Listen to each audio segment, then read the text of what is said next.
শিবিরের কেন্দ্রীয় দপ্তর সম্পাদক ছাত্রনেতা রাশেদুল ইসলাম। বিসমিল্লাহির রহমানির রহিম। বাংলাদেশ ইসলামী ছাত্র শিবির ঢাকা মহানগর পশ্চিম কর্তৃক আয়োজিত আজকের এই বিক্ষোভ উত্তর সমাবেশে উপস্থিত নেতৃবৃন্দ, সম্মানিত উপস্থিতি, আপনারা জানেন বর্তমান ক্ষমতাসীন সরকার এবং তার অঙ্গ সংগঠন ছাত্রলীগ ও যুবলীগ আজকে ধর্ষণ লীগে পরিণত হয়েছে।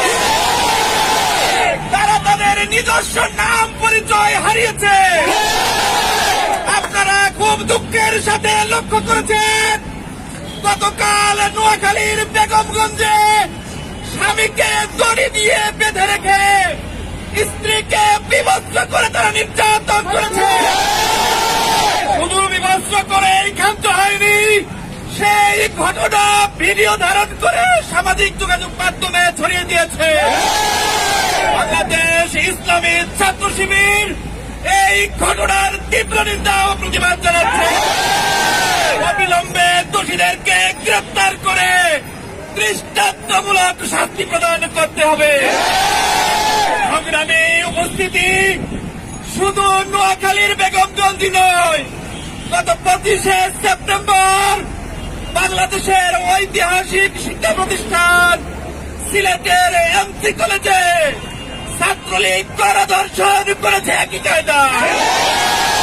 বাংলাদেশের প্রশাসন, সরকারের কর্তা ব্যক্তি সহ সকলকে জানিয়ে দিতে চাই, এই ঘটনাকে দ্রুত বিচারের আওতায় এনে দোষীদেরকে দৃষ্টান্তমূলক শাস্তির ব্যবস্থা করা। আজকের এই সমাবেশ শুধু শেষ সমাবেশ নয়, বাংলাদেশের ছাত্র জনতা আজকে রাস্তায় নেমে এসেছে।